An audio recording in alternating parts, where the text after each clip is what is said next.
Hey everyone, thank you so much for coming. This has been an incredible journey so far. We're so excited that people have been very, very interested and enthusiastic to join these projects. Since like 2 days ago, we've grown to over 120 members and over 100 have signed up for projects, which is incredible. It's absolutely unprecedented. So we're overwhelmed and excited that people are so eager to try to help out in this challenging time. I'm sure you've been hearing on the news that the number of cases is going to hit 1 million worldwide soon. Medical professionals in India are being evicted from their homes because the community is afraid that the patients that they've been treating might have spread coronavirus to them. If countries with relatively weaker economies implement the same social distancing measures as those in Europe, many people will actually starve. Even today, April 1st, people around the world are struggling to pay the rent for the month. How much worse will it be in May 1st?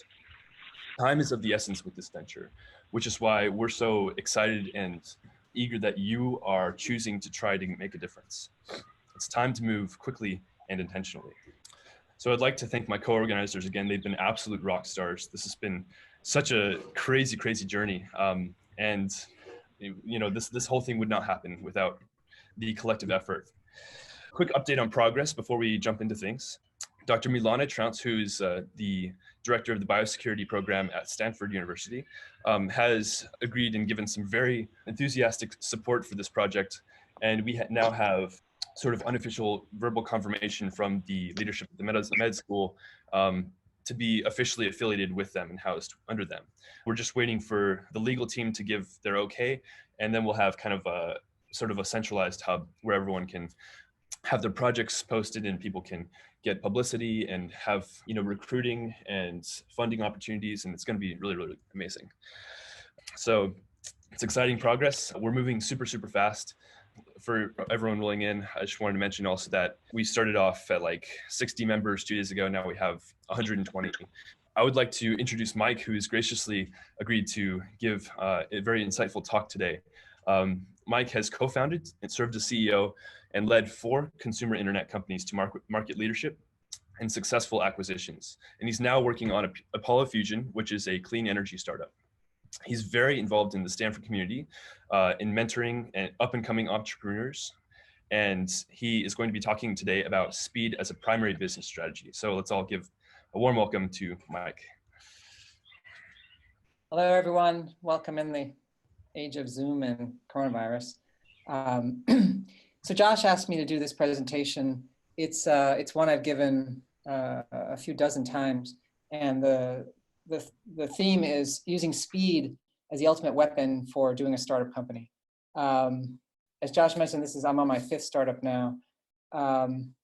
So this is primarily focused as if you were doing a startup. But Josh thought there would be a lot of potential, I don't know, little ideas that might come out of this that could help what you guys are trying to do now, which I think is amazing what you guys are trying to do.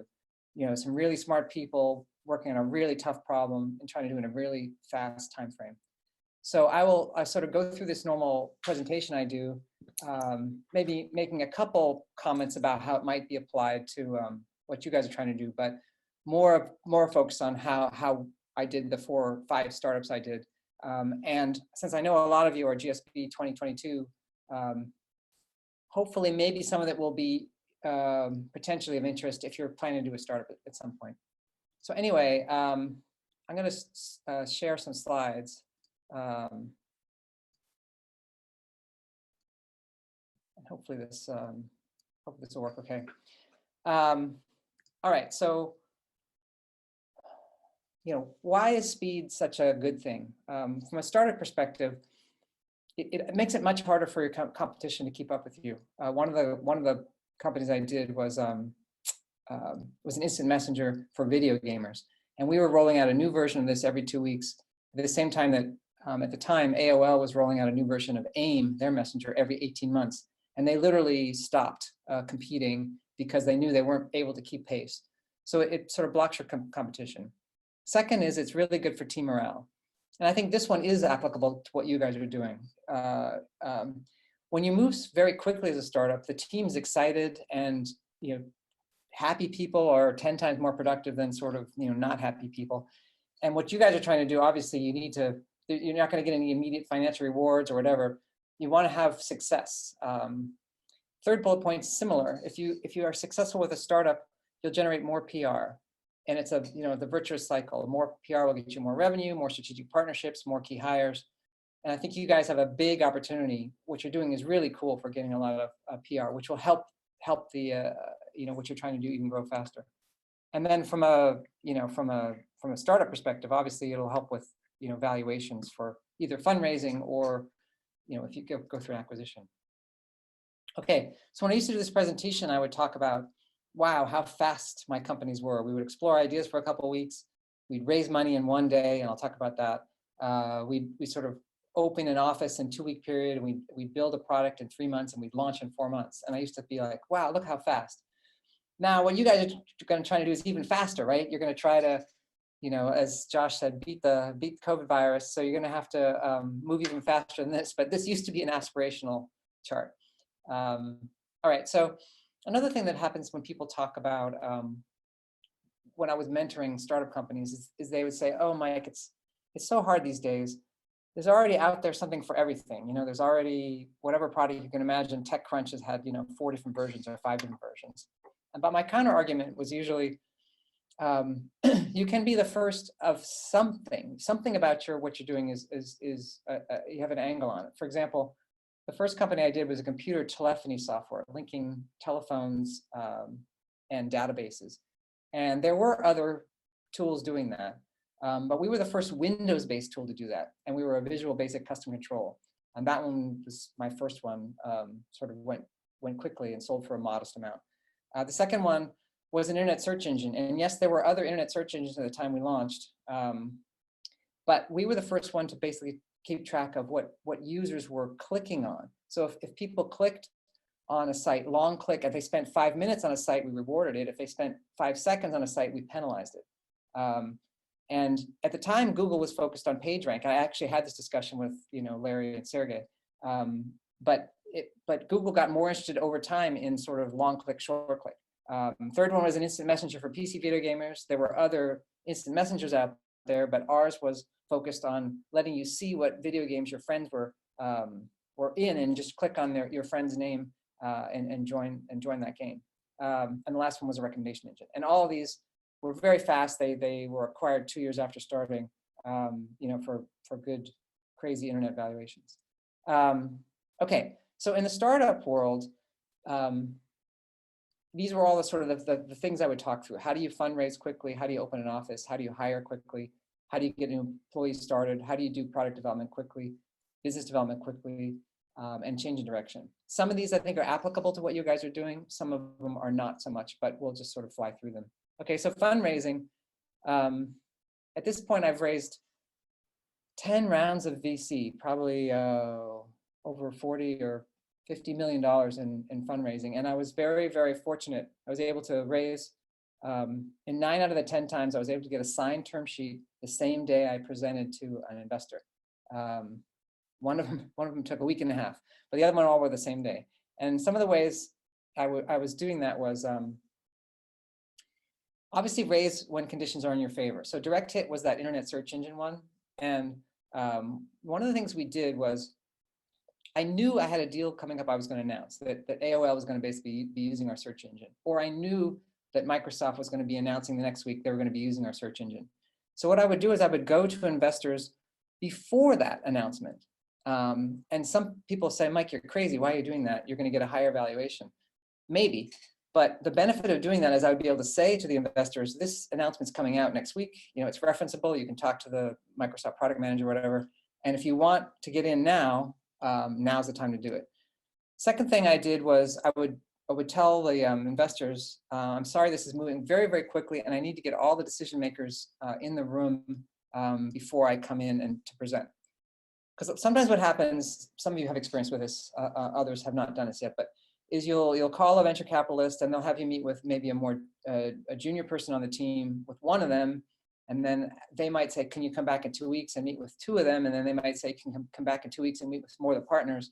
And I don't think that's the best way to do it. I will say, I'm sorry, it's moving really quickly. Can you get all of the decision makers in the room? And some people will say, go jump in a lake. Others will be like, wow, you must have something if you're basically saying that. And then the third thing I would do is I would bring what I would call an if-then contract into the meeting. If-then contract being for the search engine, I had gone to the major customers I was hoping to get before I even went to the venture capitalists. And I said, hey, if I can deliver search results to you, the customer, and if I can deliver it in 50 milliseconds, and if I can deliver results such that 80% of your current users think that the direct hit results are better than what you're showing today, would you pay me $1 per thousand, $1 per CPM? This was at a time they were selling this stuff for $10 per CPM. And out of the 5 major search engines at the time, I was able to get 2 of them to send me back an email saying, dude, yeah, if you can do that, sure, we'll buy it for $1 CPM. So then when I was in the meeting with the venture capitalists, I held up these emails, and they're not signed contracts, they're not whatever binding, but that was enough for the investors to say, wow, this guy has he solved the customer. We're not worried about customer anymore. Now we're just not sure whether you can build it or not. All right, so that's sort of raising money quickly. Opening an office, I think this is less relevant to what you guys are doing today. So you guys are all virtual now, right? But just as an example of sort of the speed applied to this is some of the things we would do. Like this was the internet search engine one. This is the one that we sold for $500 million, 500 days after we started it. And part of it was through this sort of intensity. We pitched Draper Fisher Jurgensen at 8:15 on a Tuesday morning. And then over the course of the next 11 days, this is what we did. We flew back to Boston, we negotiated a lease on office space, we ordered the computers, we ordered the network software, the phone system, the alarm system, the office wiring, we incorporated the company, we set up a bank account, we set up payroll, we got source control software, property insurance, hardware arrived, set everything up. Anyway, 13 days later, we had a 6-person company, and we just sort of went from there. So hiring, again, this is different from what you guys are doing. Yours amazing. You got 100+ people, volunteering right away, which is awesome. But from a startup perspective, this is what we would try to do to, to get people on board. And it's quite challenging, maybe not today because of what's going on with COVID, but it was quite challenging before in the Valley trying to hire people. Excuse me. I mean, I was also on the other side. I was at Google. I was the VP at Google for a while. And if people were trying to hire people out of Google, we would counteroffer, very good counteroffers, making it hard for startups to pull people out of Google.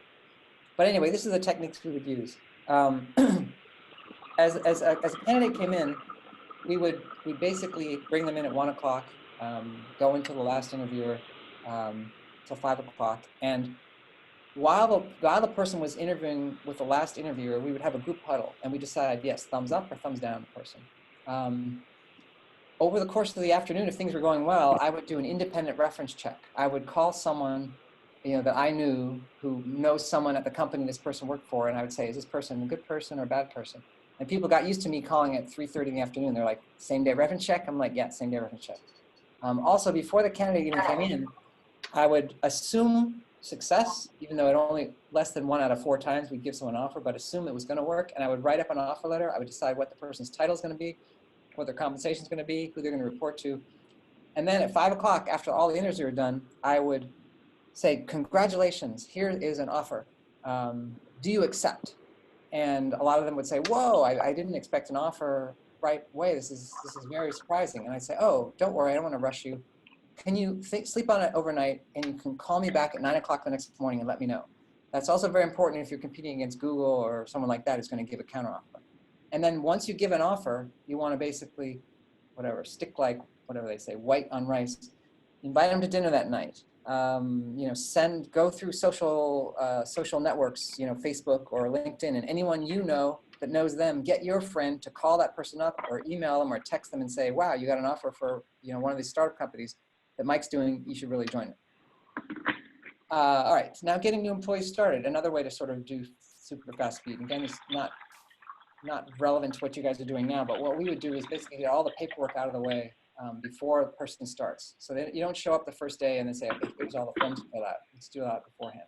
And also you have the assignment already nailed down. I think it's great. I saw you guys, amazing, you have this spreadsheet for who the team leaders are, what the projects are. That's spectacular. I was really impressed you guys have already done that.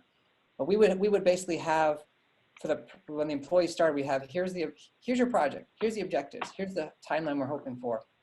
and you sit down with them, within half an hour of them showing up at your office. It's not, can you read these manuals? Can you set up your email account? You don't do that. You do that all that beforehand, and it really sets the tone for what sort of the speed that the company's going to move at. All right, product development. This is something very relevant to what you guys are doing. So this is sort of the audience participation. Maybe I'll ask people to raise their hands. So if you're trying to build a company the most efficiently, what is the best way to do product development? Do you want to have incremental development? So like you're adding sort of one feature at a time, figure out what people like and don't like, and then just add them sort of incrementally? Or option B, do you want to instead spec out your product very carefully? Make sure you do really good customer research. Make sure when you hit the market, it's a very compelling product, because you're only going to get one, first impression. If people try your thing and it's lame, they're never going to try it again. So just raise your hand for A. How many people think A is the process they've approved? All right, I see some A's out there. Okay. How many think B? Raise your hand if you think B is the way you think you do it. All right, seeing a few hands out there. All right, so for me, A was the way it would always work for us. We had for each of these companies, like the first one was a computer telephony company. The first version of the product released was a very simple 2-line interactive voice response system.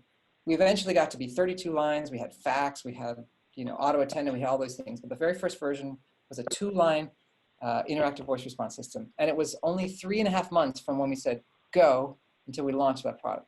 The internet search engine eventually became very sophisticated. You could, if you typed US Open, it knew by time of year whether you're talking about tennis or golf or whatever. But the very first version, all it did was keep track of what URL you clicked on and how much time you spent there.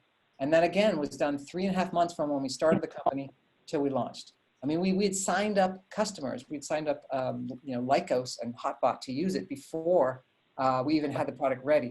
But it was 3.5 months when we started. Same thing for Xfire, the instant messenger for PC gamers. Eventually, it was very sophisticated. It could do in-game chat. It could record video snippets of your game. It could record screenshots of your game. It could record all your in-game skill.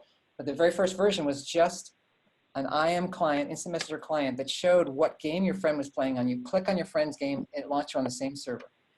In each of these cases, the key was not saying, okay, we'll decide what our product's going to be and then figure out how long it will take. It was more, if you have 3 months, what can you build in 3 months? And for you guys, I don't know what your time frame is. It might be 2 weeks, it might be 4 weeks. What can you build in 4 weeks? You guys have to decide that. But anyway, I really am a strong fan of, adding features as you go on. With Xfire, the instant messenger for PC gamers, we would just look. We would release a new version every 2 weeks, and we would look at what our forums were saying and our chat logs were saying about these are the features people want. All right. The next section is business development. How do you do business development in the quickest, most efficient way? So I have these little sayings in my startups. One is the probability of a deal ever closing, ever, through all of time, declines by 10% every day it doesn't close. Now, that certainly was true for what I saw. I mean, I did a deal with Microsoft. The whole deal was done in less than 10 days. I did a deal with MTV. The whole deal was done in less than 10 days. The deals that were stretching out, they were in month 2, month 3, they never closed. And if you really believe this, it changes the way you negotiate. So I would go to someone, if we're in day 4 or day 5 of this negotiation, and I would call them up. I say, hey, you know what? I don't think we're going to get there. I don't think we're going to get this deal done. Even if it was MTV, even if it was Google, even if it was, Unilever. And people say to me, that's crazy, Mike. You can't tell Unilever, you can't tell Pepsi, you can't tell, Microsoft, you need to get this done today. If you do that, you're going to lose the deal. And I say, if you don't do that, you're going to lose the deal, because everyone is busy. Everyone, have a to-do list with 75 things on it, and they only do the top 5 or 6 or 3. If you're not on that list, if you're not in the top 3 or 4 or 5, you're going to be on list number 17 forever. So yes, you will lose some deals when you push, but you'll lose even more deals if you don't push. All right, I think I've done enough preaching. Oh yeah, one more thing. I think this is also relevant too. Change direction. So I've convinced you, oh, it's easy, right? You can raise money in 1 day. You build your product in 3 months. You close business development deals by just being very pushy. So it's easy. Well, just to give you a little bit of solace. So 3 out of the 4 companies I started, they basically, the first thing we did failed. We had to change direction. Stylus Innovation, the computer telephony company, started out, the name of the company was Dial-A-Fish. And we were going to change the way everyone in the world shops for groceries with $1,500 in total capital. I put in $500, each of my 2 partners put in $500. We never raised venture money for this one. Totally failed. We had to change direction. But along the way, as we were building this, we realized that the tools out there for creating computer telephony were terrible. We're like, we have a much better idea. We'll just create a better tool.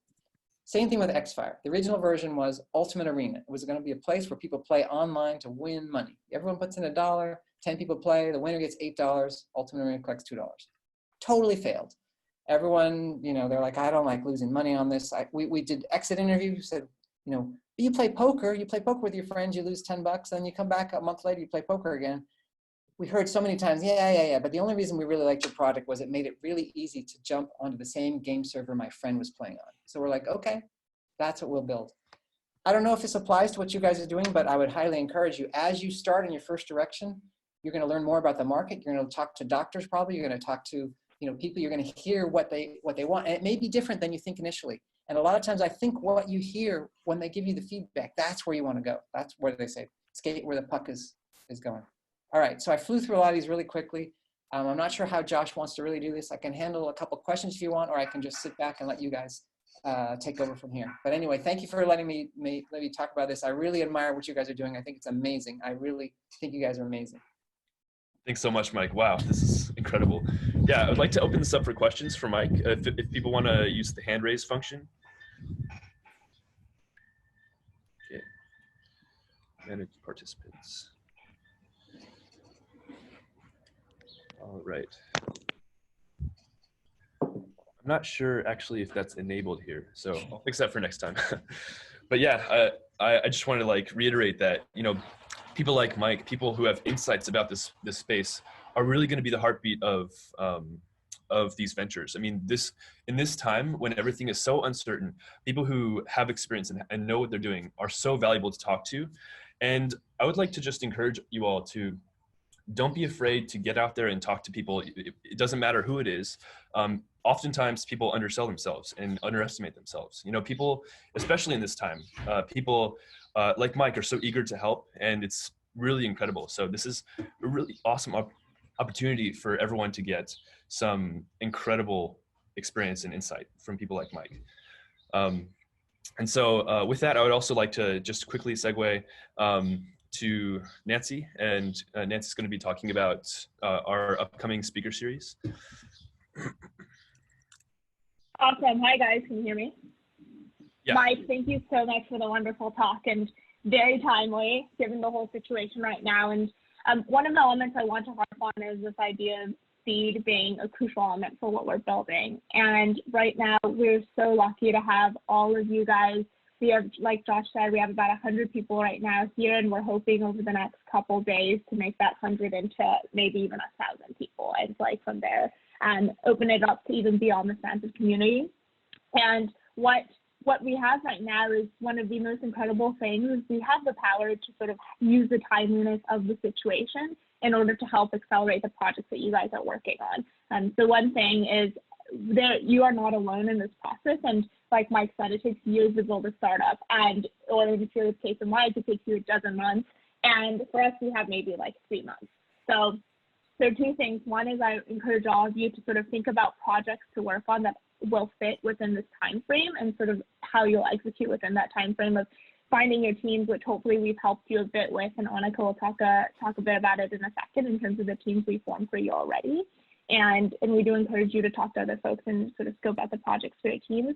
And then more importantly, the other aspect that I wanted to mention is what Josh said earlier.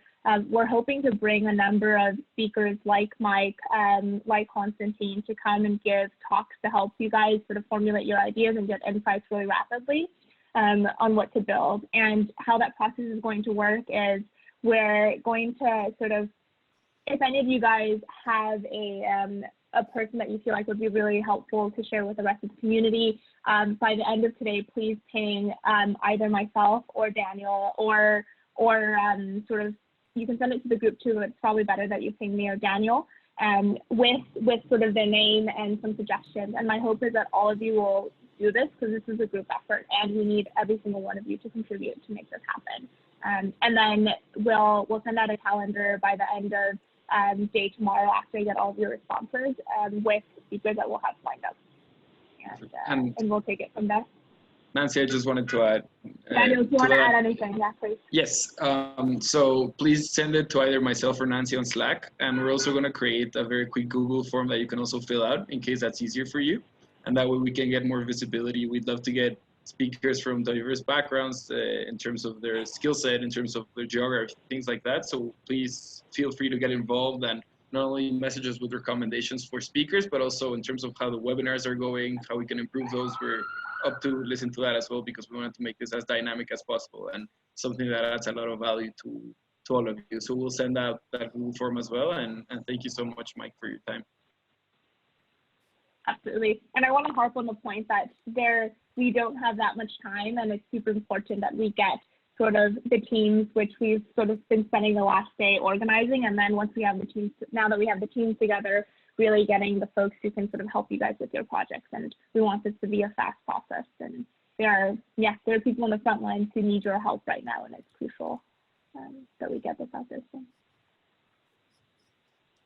Awesome. Awesome. Annika, do you want to go ahead and talk a bit about the teams that were organized?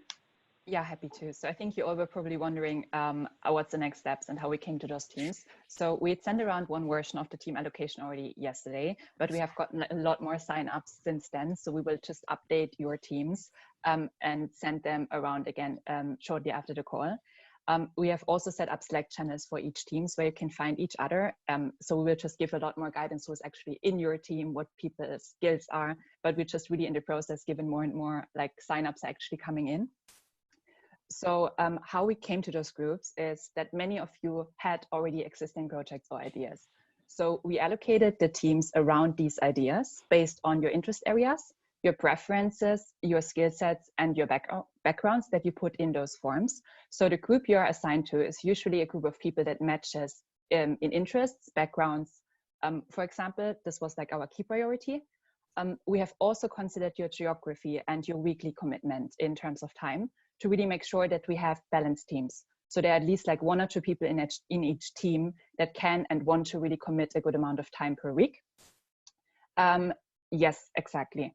We also think that a lot of round 2 GSB admins might actually come in, given we will also be featured in the weekly digest we have at GSB. So we expect a few more people coming in, but after today's update of the teams, we will just like give people the opportunity to just join the teams they want to join, because now we have like kind of a critical group size together that all of you actually have the manpower to get projects started. What we also want to make really clear is that you, like all of you, have like full autonomy. So if you want to switch teams, you know, if you say, oh, your allocation wasn't really good, I really want to join another team, let us know, feel free to do so. Also, if within your team you want to split in 2 separate groups or 3 separate groups because there are different ideas within your group, feel free to do so too. We can really, like, we will also really leave it up to you what your project goal is. So some of you really might want to, you know, bring a product on the street as soon as possible. And others might really rather want to use this project to get to know each other better. So really no agenda there. We leave it to you, like how fast you want to move and how you want to make use of your project. Okay, so how do we move forward now?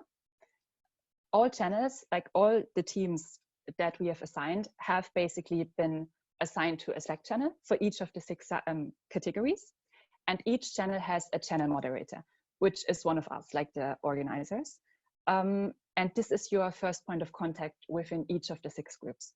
So if you have any questions, if you require additional resources, for example, you see that you need additional like people from the computer science department or the engineering department, let us know and let us know how we can be helpful. And your channel moderator is like your point of contact for that. You can also, you don't need to stay on Slack, of course. You can use whatever you prefer, like Discord, for example. All of that is an option. Just let us know what you choose to do.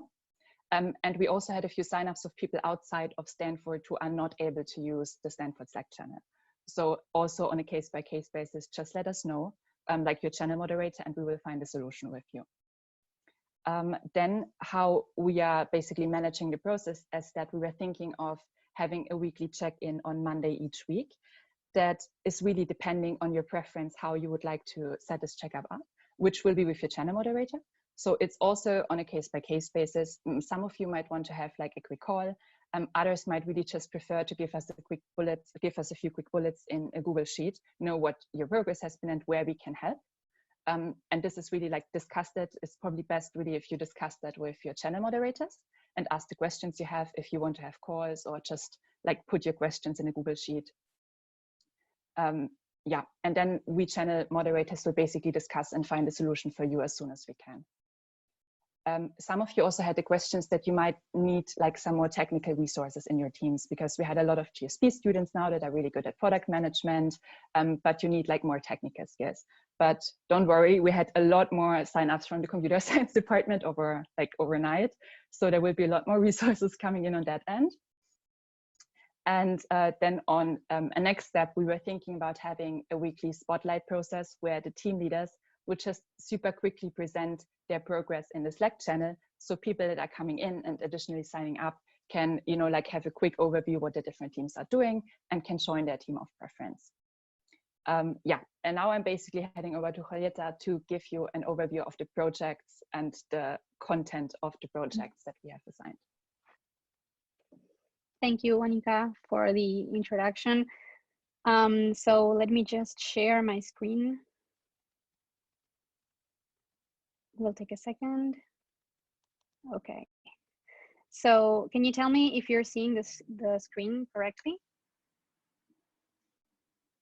Yeah, we can see it, yeah. Perfect, okay, wait.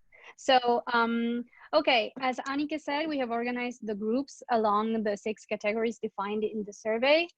Well, going through the categories for allocation of workforce and/or services, we identified 2 projects. The first one is a platform that can efficiently match employees, employers, and volunteers, specifically regarding industries that are at full capacity and others that are not so much.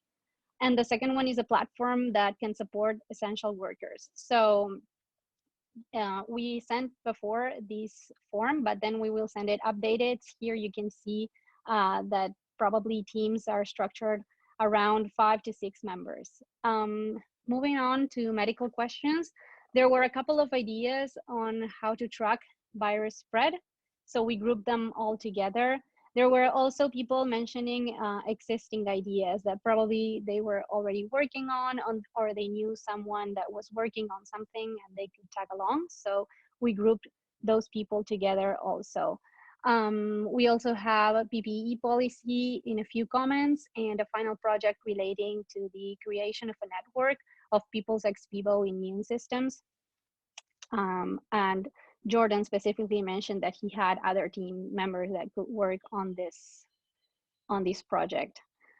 Moving on to communication and information, we identified 3 projects also. There were a lot of suggestions mentioned around like inspiration on Andrew's website that he showed in the last call as a one-stop shop for information. So this is a cool project that can be replicated across geographies. And what we did was to set Andrew as an advisor for this group, because of course he has a lot of experience and can have insights on how to move forward.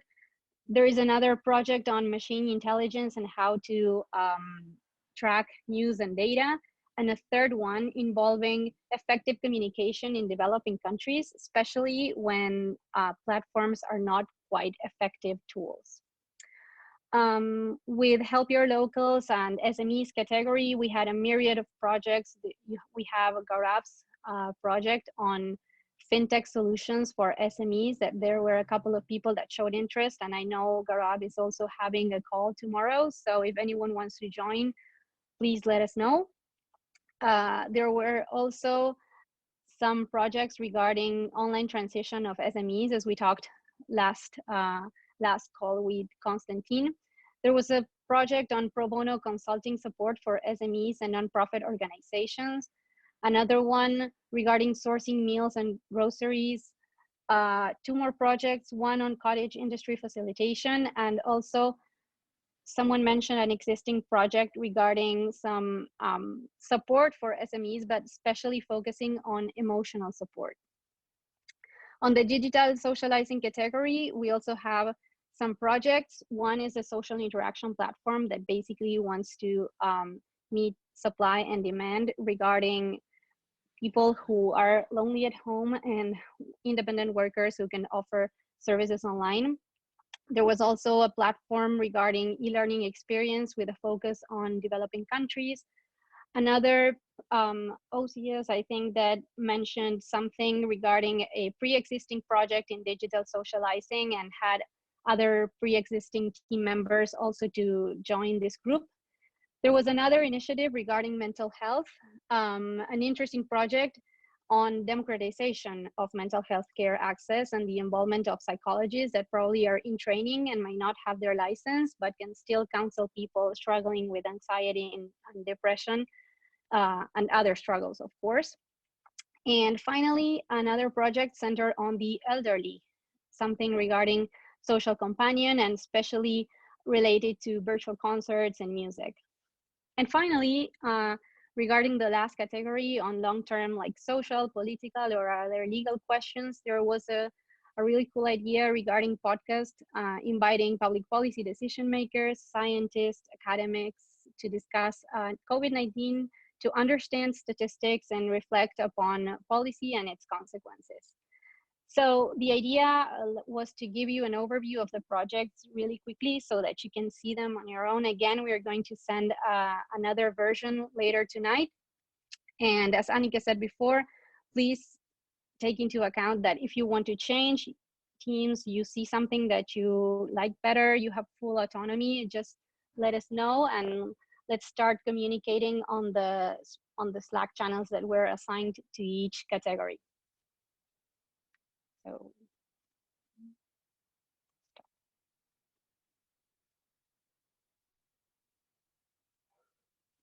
okay. Fantastic. Thank you so much, Julieta. Don't worry. All right. So as you can see, there's an incredible variety of projects. Everyone's going to be, playing to their strengths to help out and fight against this illness. I think for the next steps, we're going to be reaching out to you individually. And if you haven't already, please join the Slack channel. Within the general channel, I've linked to each of the specific categories that you can join with your respective project. And after you do that, you can coordinate with your specific team to interact either a private channel on Slack or on Discord, et cetera, what have you. Just let us know how you're doing it so that we can check up on you and provide the necessary resources.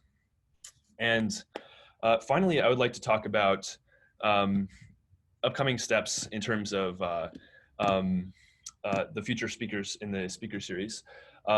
Next, we're going to have Milana Trounce, who is the Director of Biosecurity. She's an advisor for this project, and she's going to be talking about research that she has done. She kind of predicted a lot of the things that are happening in terms of the effects.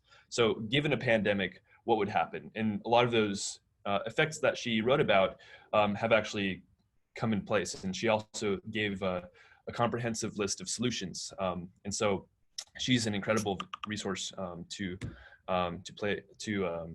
tap into. And I believe Julieta and Annika also have other speakers that they're going to invite. Is that, oh yeah, yeah. So I can just give a quick. So we are currently just in discussion to maybe get someone from the German Parliament, like a member of German Parliament, that can talk about what Germany or what initiatives Germany is launching for small and medium-sized businesses, because SMEs are basically the backbone of the German economy. So we have a lot of initiatives launched on that end, which might just be interesting for everyone, kind of globally interested in that sector. We will also update you on how where we stand there and for when this will be scheduled. Yeah, thank you, George. Yes, okay. All right, sounds like we've about ready to wrap up. Again, thank you all so much for coming. This is really exciting. We're going to be able to have such an incredible impact on the world in this problem. And I'm really eager to start working with y'all. This has just been an incredible journey so far. I'm glad you could be a part of it. Thank you so much, Mike, for giving such an insightful talk. This has really been amazing. So like always, if you have any questions or needs, please don't hesitate to reach out to us. And we're looking forward to working with everyone. We'll stay online for later for questions after.